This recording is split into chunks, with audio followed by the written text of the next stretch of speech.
As most people know by now, the sandbaggers, who are the people who released and covered for the AIDS attack, um, the Lions Club around Toon and Mick Jagger, who sold out Gaza and then free speech to death. People like Galloway and Blumenthal. As everyone knows, the reason why they so adore Jill Stein is that her gang came up with a neurochemical that caused jealousy. And they demonstrated it again when they blew up the vinyl solution in East Palestine by car bombing Mackenzie Shirilla.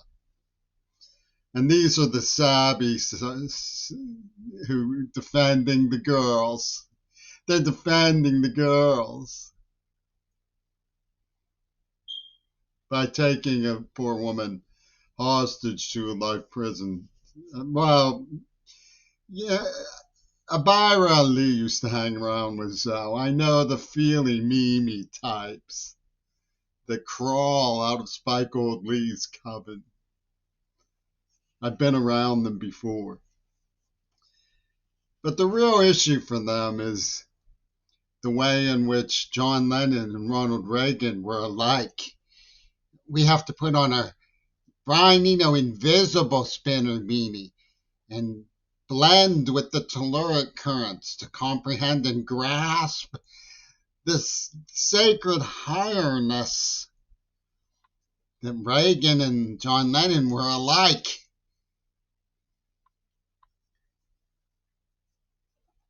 Wow. You could say they both liked carrot tapes.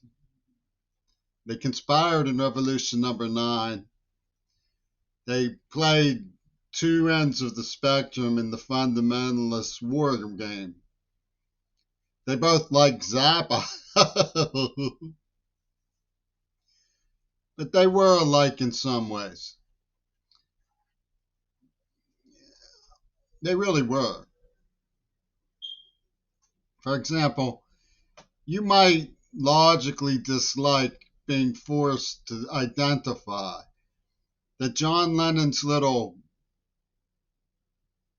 Klingon empire, which involves trafficking of children, poisoning schools and drugs, murdering school bus drivers, they call themselves the Green Party, led the revolution with sex, drugs, and rock and roll, and then released the AIDS attack. You might not like that because it seems to be sort of forked tongue like.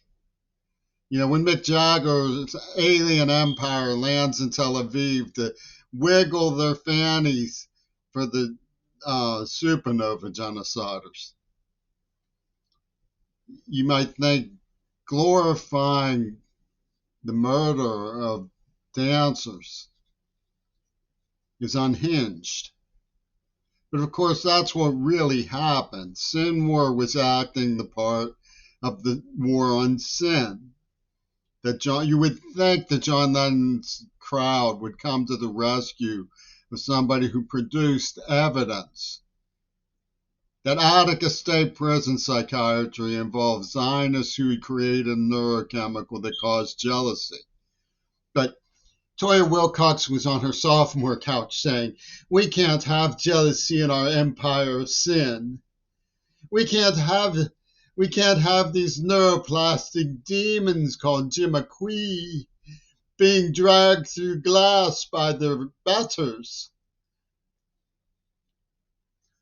And it's typical of them. Now that I'll show you how this is like Ronald Reagan.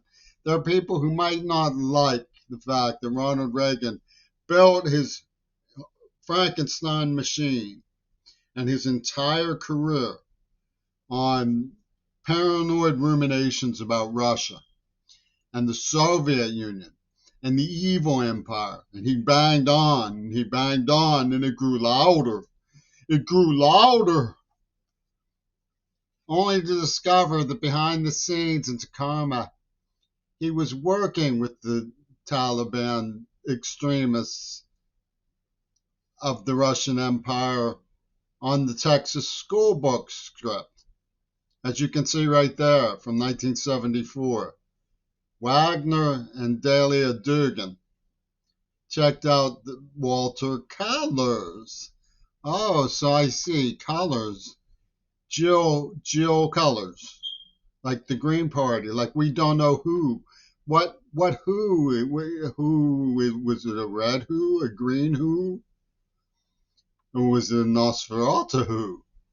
So what you see is a situation where both of them are horrible, crooked, devious, lying thugs, poisoning people, and playing Pentagon Disney theater games, saying it's all worth money.